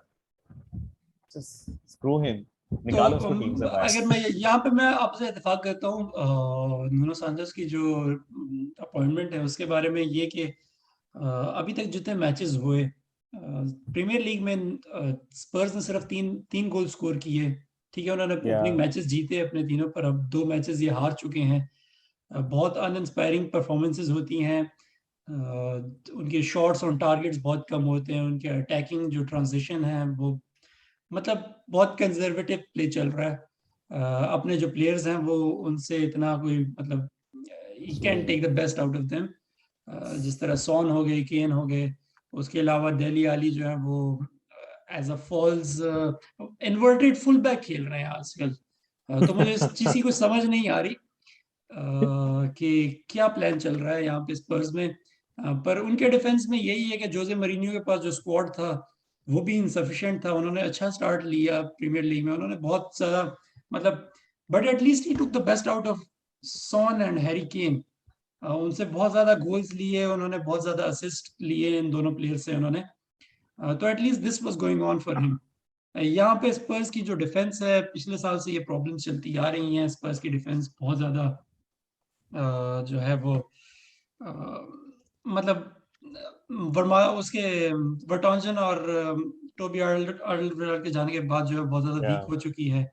बहुत ज्यादा या मिस्टेक्स हो रही थी पिछले साल जोसे मरीनियो के अंडर, जो कि बहुत अनकैरेक्टरिस्टिक है जोसे मरीनियो की टीम में. तो यहाँ पे उनका मैच आ रहा है आर्सेनल से. दोनों मिस फायरिंग टीम है. आर्सेनल ने 2 मैचेस जीते पिछले, अपने 3 मैचेस जीते अगर आप कैराबाओ कप को भी इंक्लूड करें. 1-0 दोनों मैचेस जो प्रीमियर लीग में आर्सेनल ने जीते. पिछले मैच में जो है वो ओडेगार्ड ने फ्री किक के थ्रू गोल किया और ये मैच 1-0 से आर्सेनल जीता नॉर्विच के अगेंस्ट. पर वहां पे भी आर्टेटा जो है वो स्ट्रगल कर रहे हैं, इतने अपने प्लेयर्स को इंस्पायर नहीं कर पा रहे हैं. यहाँ पे नुनो सांतोस का यही हाल है. तो क्या आपको लगता है कि ये दोनों टीम्स जो है नॉर्थ लंदन डार्बी को लेके शायद थोड़ी सी इंस्पायर्ड हो जाए, थोड़ा सा स्पार्क आए इनकी टीम में और अपने सीजन को किक ऑफ कर सकें, यहाँ से किक स्टार्ट कर सकें यहाँ से? व्हाट डू यू थिंक समात? It's obviously वो जो misfire वाला जो statement है बिल्कुल ऐसी. Odds जो है momentum obviously Arsenal का है and Spurs really need a win right now, especially with Harry Kane. मैं Harry Kane के point of view से ये कहूँगा कि Harry Kane should just follow in the footsteps of Jack Grealish. के Jack Grealish loved Aston Villa. मतलब उसने खुल के कहा कि I love my club and everything. And उसने कहा कि the best way I can help my club is ये लो 100 मिलियन मैं अपने क्लब को देता हूँ. That's how I can repay them, because he wanted to move, the club need the money. उसने कहा ठीक है भाई ये लो, मतलब he took that bold step. मेरे ख्याल से यहाँ पे डैनियल लेवी ने भी कहा कि यार 150 मिलियन पाउंड दे दो तो ले लो इसको. पर सिटी इतना ऊपर जा नहीं रहा था अपनी ट्रांसफर फीस में. बट 150 मिलियन 100 मिलियन मिलियन से चले गए मतलब. हाँ. सो व्हाट, मतलब आपके पास मतलब ये उधर रियल मैड्रिड 180 मिलियन बिड कर रहा है और एक तरफ कह और रहा है कि ये रियल सब मैड्रिड का सर्वाइव कहना नहीं ये कर था कि पाएंगे. वो स्ट्रगल कर रहे हैं. स्ट्रगल करने के वो कि बावजूद भाई वो हाँ एम्बापे को इतनी बड़ी बिड कर रहे थे. तो मतलब ऑब्वियसली ये गेम बहुत इम्पोर्टेंट होगी for both the teams and momentum के पॉइंट ऑफ व्यू से आई थिंक आर्सेनल है, but then again Harry Kane needs to find his form. Obviously हमने पिछले 2-3 साल क्या मतलब हमेशा से देखा है कि हैरी केन अगस्त में कभी गोल नहीं करता, उसकी गोल स्कोरिंग स्टार्ट ही सितंबर में होती है, but this time September is almost over. So वही आदिल ने जिस तरह बताया कि maybe he is not that motivated now, मतलब उसको नजर आ रहा है कि अच्छा यार ठीक है जनवरी तक वेट कर लेते हैं, फिर जाना तो सिटी ही है। हाँ, उसके अलावा ये कि आर्सेनल और स्पर्स के अगर आप स्क्वाड्स को कंपेयर किए जाए, उनकी स्टार्टिंग लाइनअप्स को कंपेयर किया जाए, तो ज्यादा चांसेस ये होते हैं कि स्पर्स के जो प्लेयर्स हैं वो मैच में कभी कभी ऐसे मोमेंट्स क्रिएट कर देते हैं जहाँ पे इंडिविजुअल ब्रिलियंस आ जाती है, जिसके थ्रू वो गोल निकाल लेते हैं। जैसे सॉन ने पिछले साल बहुत अच्छा गोल स्कोर किया, इसी तरह हैरी केन कभी कभी इंडिविजुअल ब्रिलियंस से मैच का जो है वो पासा पलट देते हैं। तो आर्सेनल और अगर स्पर्स दोनों स्ट्रगल कर रही हैं, तो यहाँ पे स्पर्स के पास एक ऐसा मेरे ख्याल से एडवांटेज होता है कि इंडिविजुअल ब्रिलियंस के थ्रू स्पर्स एज कर सकती है। पर ये मैच जो है वो आर्सेनल के होम ग्राउंड में खेला जाएगा, तो ज्यादा चांसेस यही कि आर्सेनल का जो मोमेंटम है वो आर्सेनल को थोड़ा सा इस मैच में एज दे। उसके अलावा जब हम बात करते हैं क्लब्स जहाँ पे प्लेयर्स आप कहते हैं कि यहाँ पे इस क्लब में उन्होंने ट्रॉफीज नहीं जीती, उनको क्लब चेंज करना चाहिए ट्रॉफी जीतने के लिए।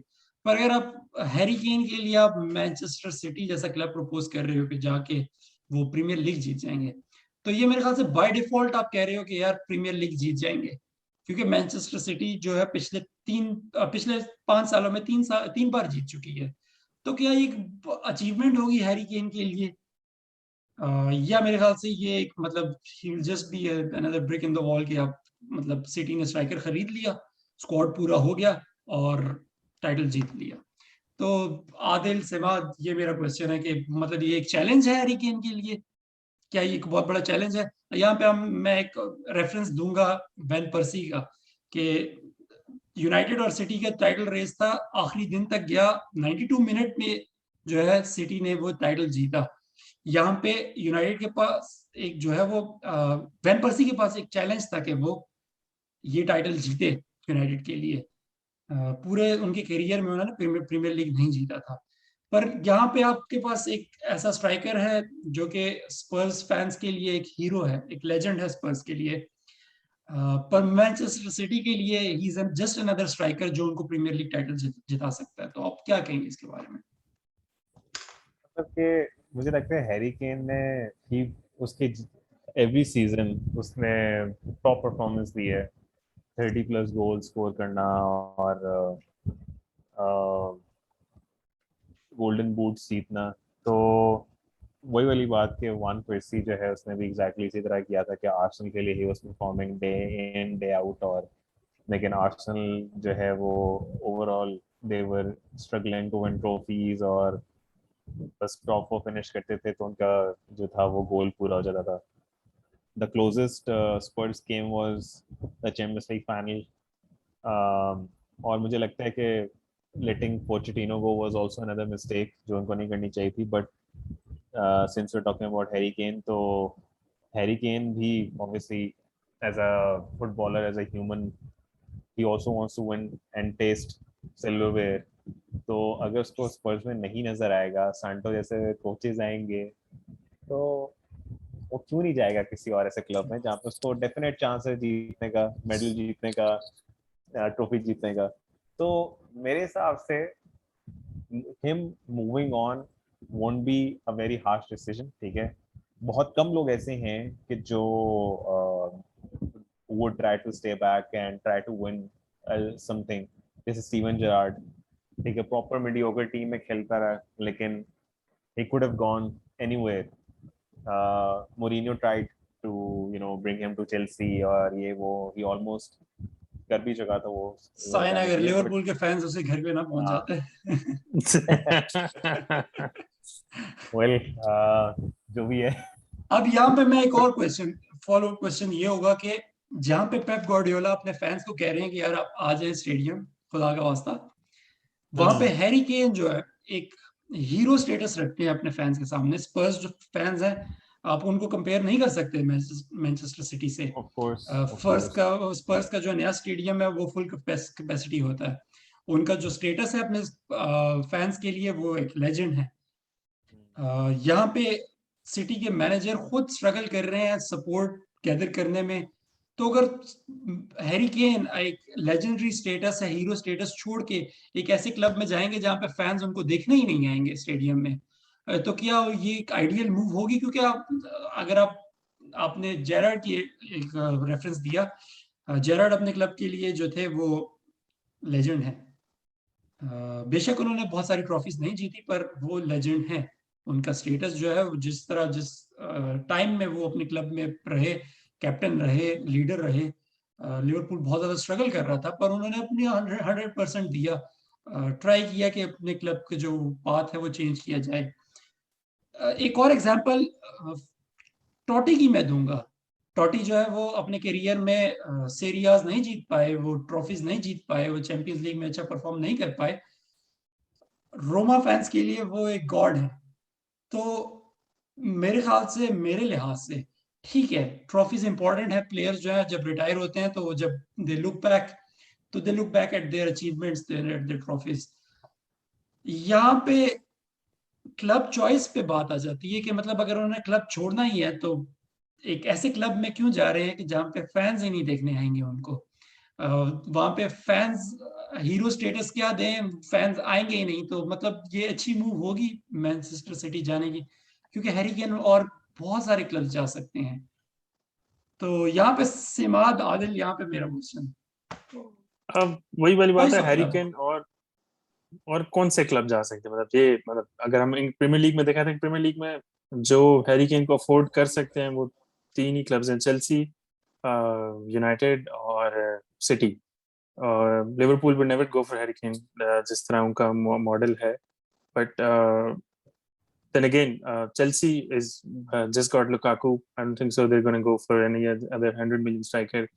United जब तक ओले है तो वो they're looking for Haaland, I think सबसे ज्यादा prospect link हो रहा है, because obviously they're more investing in the youth and मतलब Harry Kane is way back.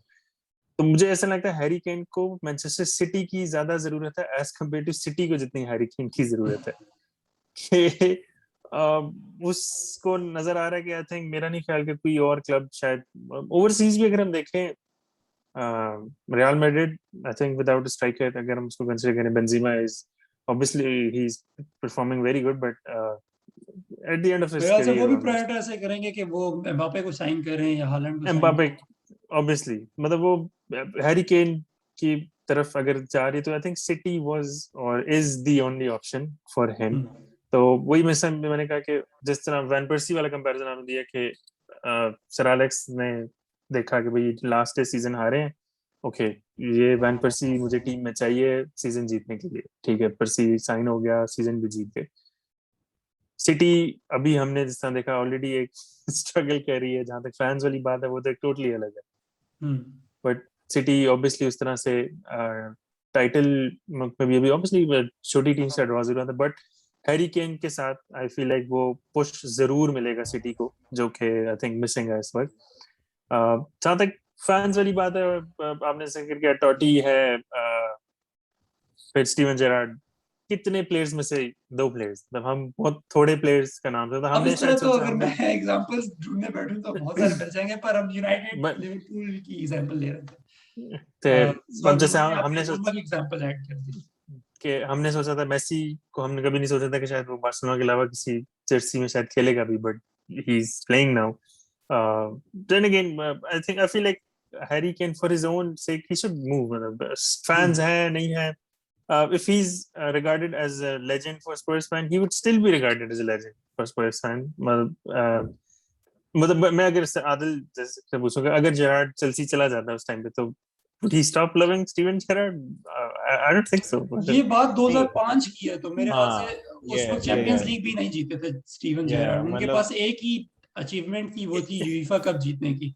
तो मेरे ख्याल यही से फर्क उस वक्त उनका स्टेटस इतना सीमेंट नहीं हुआ था लिवरपूल फैंस के साथ। तो मेरे ये ख्याल से एग्जैक्टली स्टीवन बिल्कुल जेरार्ड को सही। इतना अच्छा वो ना मिलता। हाँ कंपैरिजन नहीं है, नहीं अब बट जैसे देन अब अगेन जैसे हैरी या हाँ समझ अच्छा, मैं ये कह रहा हूँ कि अब जैसे जेरार्ड वाला टाइम जो था वो उस वक्त उसका स्टेटस अभी सेट नहीं हुआ था। अब टोरेस और फिर सुआरेज, ठीक है, they perform really well in Liverpool, but बड़े दोनों एब्रप्टली गए मेरे हिसाब से, ठीक है। अगर वो एक दो सीजन रुक जाते तो मुझे लगता है कि फैंस के लिए वो ज्यादा लेजेंडरी स्टेटस बना के जाते, बट अभी हमारे लिए दोनों जो हैं वो, ठीक है, हम वी रिमेम्बर देम, और हमारे लिए हमेशा से वो एक, क्या कहते हैं उसको, एक ख्वाहिश ही रह जाएगी, काश ये हमारे लिए और खेल जाते।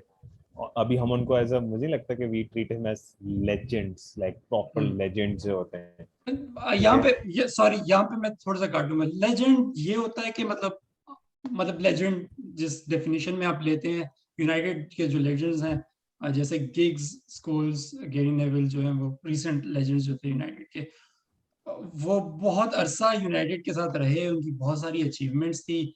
मतलब इंडिविजुअली जैसे गैरी नेविल इतने कमाल के प्लेयर नहीं थे, पर जिस जमाने में गैरी नेविल एमर्ज हुए उस वक्त यूनाइटेड को गैरी नेविल जैसे प्लेयर की बहुत ज्यादा जरूरत थी। उसके अलावा वो कैप्टन बने।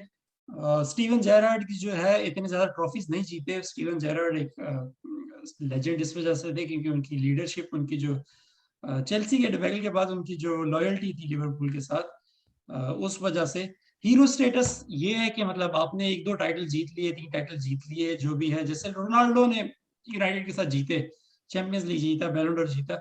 यूनाइटेड के लेजेंड नहीं थे रोनाल्डो, हीरो जरूर थे यूनाइटेड के वो। तो मेरे ख्याल से अगर सुआरेज ठहरते भी 2-3 साल, प्रीमियर लीग जीत भी जाते, तो हम इस तरह नहीं कह सकते कि यार वो लेजेंड बन गए। तो हीरो, लिवरपूल हीरो बन नहीं सकते थे। नहीं नहीं नहीं नहीं, एतराज उससे मैं ये जरूर बोलूंगा कि एक क्लब जो 20-22 साल से या 30 साल से जीता ही नहीं, और सुआरेज ऐसा बंदा जिसने आके ट्रांसफॉर्म कर दी हमारा अटैक और जीत जाता, तो वो लेजेंड ऑटोमेटिकली बन जाता। लाइक ये हमारा स्ट्राइकर है ओरीगी, उसको हमने बोनाफाइड लेजेंडरी स्टेटस दे दिया है इस वक्त। नहीं, बट देन अब ये अगेन, इसी डिबेट भाई में देखें ये कि बात शायद, स्पर्स ये ठीक है, इस वक्त तुम ओरिगी की तारीफ कर रहे हो, शायद 20 साल बाद तुम पछताओ जब वो तुम्हारा मैनेजर हो और तुम्हारे वही हालात हो जो United he won't be our manager.